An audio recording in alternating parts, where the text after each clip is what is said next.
Welcome. This session is on Advisory Committee Best Practices. I'm Michael Voss, the Dean of Career and Technical Education at Mesa Community College. Well, I've been waiting a long time to share this information. So here we go. This is a brief overview of what we'll be covering, and what I like about this presentation is it's not all generated by me.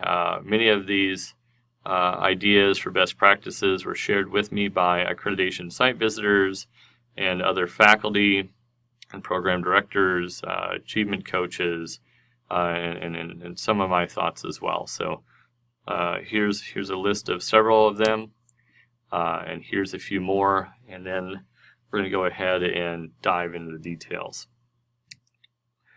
So meetings must contain action items. So we want to prevent these advisory meetings from becoming information only. You want to look to have double the number of action items compared to the information items. And those members want to feel that their time is just really worth, is worth it when they show up. So they want to see the value there. And when you have action-oriented agendas, there's a lot of pride. There's a sort of a buzz that gets created that people say, hey, there's something different about that advisory committee over at Mesa Community College, and people start asking you to get on board because they see there's something there. You want to demonstrate qualitative and or quantitative data. So to the extent that we can, as faculty and staff, we want to refrain from citing numbers or comments without empirical data to support it. So the more that we can kind of work with data, the stronger our communications will be with the business community. So anytime that we can provide verifiable facts with documents and websites and surveys, we want to utilize that to support our assertions. Advisory chair approves the agenda. So it's pretty easy for a program director to throw together an agenda at the last minute and just run with it. But if they know they have to have that done in advance, share that agenda with the advisory chair so they can have some input and final say before you go live in public with it. That typically puts the program director and the program leadership in a more thoughtful, enthusiastic and protective mindset, to make sure that they've really considered sharing what the program is trying to accomplish. Now, I mentioned this previously in setting up the advisory agenda, but it's probably the best thing that you can do is have that private meeting between the non-college affiliated advisory members and the students. And if you get them students in there that are that have had some experience with the program, they can really provide some fantastic feedback, and getting that written result along with anything else they glean from the remainder of the meeting, it's like gold. It's really what can just drive cycles of innovation for the program to really get it aligned well to both the student experience and the industry experience or expectation. Faculty attendance is required, so it's kind of noticed and sometimes embarrassing if you don't have strong faculty representation at your advisories. Certainly, if industry members say, hey, I know that X, Johnny, Timmy, and Tammy teach here, but they're not here. Is this not important enough for them to attend? Now, of course, they might be teaching, but to the extent that we can, we want to schedule this or make it a priority to have those key people from the program attend. Always feed them. If you feed them, they will come. So nothing brings people closer together than food. Make sure that there's plenty of it. I've expressed the desire to utilize our budget to provide good quality meals for our advisory partners. So and then there's just like when you're feeding guests at home, you want to make sure that they have the opportunity to feed first, and then if people who are with the college faculty administrators they can go after the guests. That's just common courtesy. Anything new that you're trying to do with the program, make sure that you present it to advisory first. Even if it's in the interim, get it out via email and let them chew on it for a little bit. So this particular site evaluator said, we currently have a goal to have a first attempt board pass rate of 95% or greater for 10 consecutive years. Wow, that's an audacious goal for their students.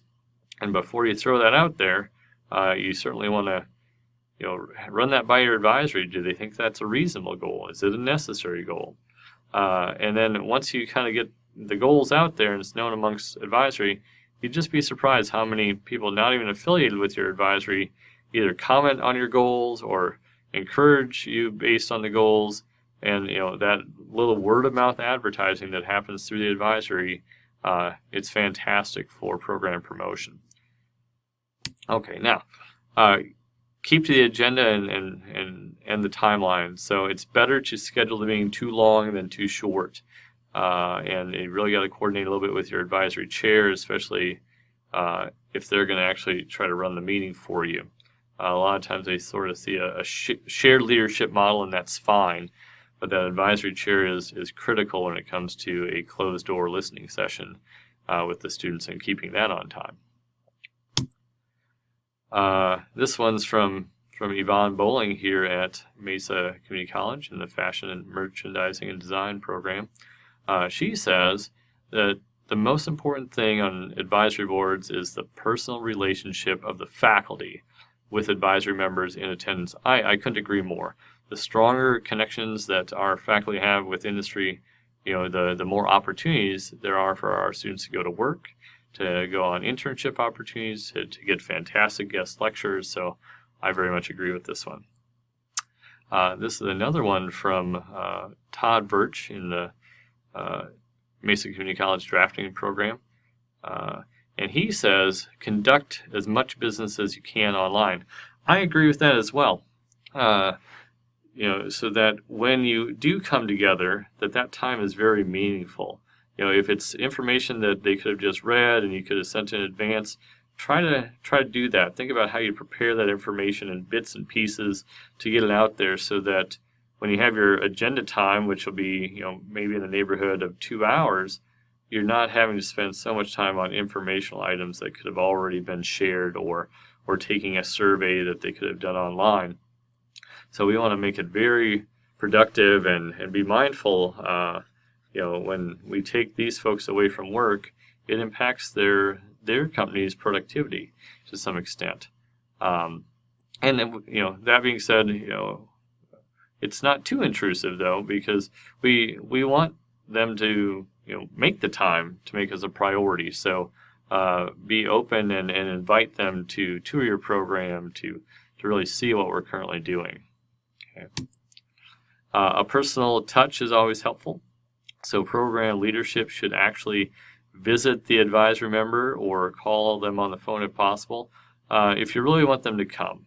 Sometimes you're just going to be in the neighborhood anyway, and so those face-to-face communications are super helpful, as are a phone call or a more personalized email, rather than turfing that off to an administrative support specialist that person may or may not have a personal relationship with.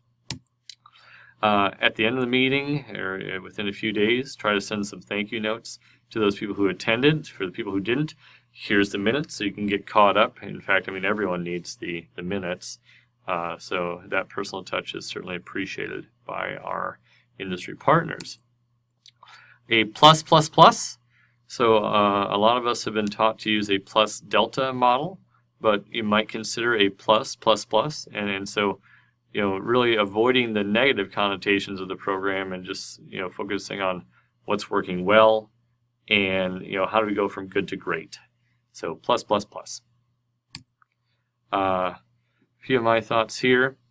Have a really nice comprehensive distribution list and keep it up to date for your advisory. Copy them as often as you can on successes. It'd be fine for them to have an update a month. You don't have to go out of your way, But as you're celebrating successes anyway and getting your postings up on the intranet, send that note out through the advisory group as well. So share those successes because they're sort of like a force multiplier for you, some guerrilla advertising, if you will. Be inclusive. So you want to have a very broad and diverse audience. And it's a lot of like when you show up as an advisory member, it's perception, right? If you show up to a tiny room with 3 or 4 people, you don't really feel like you're part of something. If you show up to a packed house and you see a who's who of the industry there, you're like, dang, I want to be here. I want to be engaged. This is, there's a valuable networking opportunity for me. So that's always been a source of pride for me when I managed programs.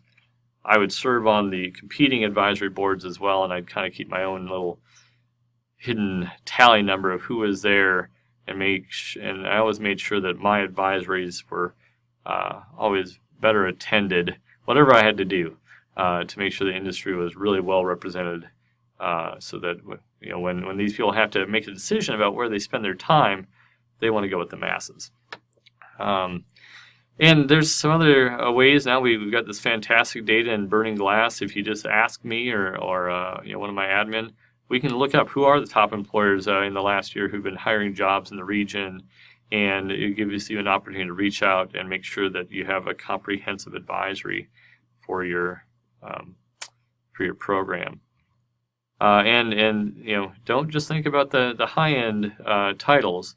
You really want to get those people who work directly with your students.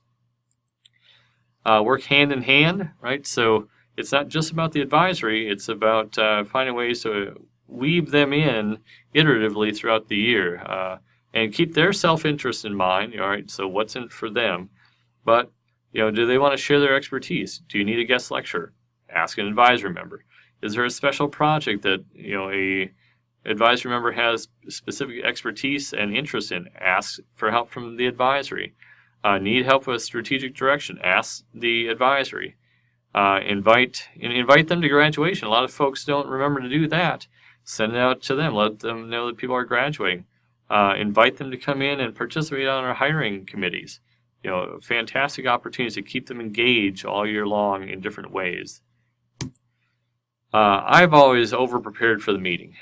For me, it only happened once or twice a year, and so I always made it a priority. So really be meticulous with the agendas, get the RSVPs out, send strategic reminders at intervals that make sense. Those preparation materials for the meeting, anything that can be sent in advance that they can read, send it early, send it a little bit often. And make sure that when they show up, they're prepped, they've had sufficient opportunity so we can have a nice business meeting and get things done. Now, it's just, the whole point of this meeting is advice. We want to get feedback. It's not an information session. It's a working session, and the goal is give us feedback so we can improve. All right, the minutes matter, right? And having someone dedicated to take them is fantastic. Sometimes with advisory, I want to have administrative support and perhaps a faculty member also, taking some minutes so we can sort of correlate that. And then I want to get them out quick. So I want to review them and proof them within a week or so and send them back to the members so that it's still top of mind for them. And if there's any errors or corrections that need to be made, those can be adjusted early on because we won't likely officially view and approve those minutes until the next meeting, which may be a whole year later. And it's really important to demonstrate responsiveness, right? To develop meaningful action plans based on the advice of the advisory group. Share some progress reports, close the loop on it. We don't want to leave anything hanging or outstanding. So if they gave us advice, good, bad, or ugly, we either need to implement it or tell them why we cannot do that, or we choose not to do it. Develop a culture of quality. So focus on process, focus on results. So when it comes to process, what's our approach on this? Is it well deployed? Are we taking time to learn about the process? annually? We haven't just set it and forget it. And then how well is the process integrated to the results, the data collection that we get? And then conversely, when you're talking about the results, we want to get to the place where we know what the level is, what's the desired level of performance of that piece of data. Are we tracking it over time? Do we have multiple data points so that we can establish a trend and we can share that back with advisory folks? The trend's going up, the trend's going down. Do we have the ability to make comparisons? And again, are we integrating the results that we're getting back to process improvements? So in Baldrige speak or quality speak, they call this ADLI and LETC. It's a nice little acronym once you remember it, and it kind of distills all that stuff down into manageable steps to ensure your processes work well and that you're collecting the results and using them. So if you've spent time with me, you probably have heard this in one shape or another already, because my mind just kind of works this way. Closing thoughts. So of the best practices that you saw here, what might you try? Are there other new best practices that you thought of that weren't mentioned here? I'd love to hear them. Shoot me an email. And again, thank you for your time. I know that these sessions have been a little bit long, but advisory is very important. And I really wanted to share with you all the best feedback and a framework and a structure that might help you have very healthy and productive advisories. So thank you so much, and have a great day.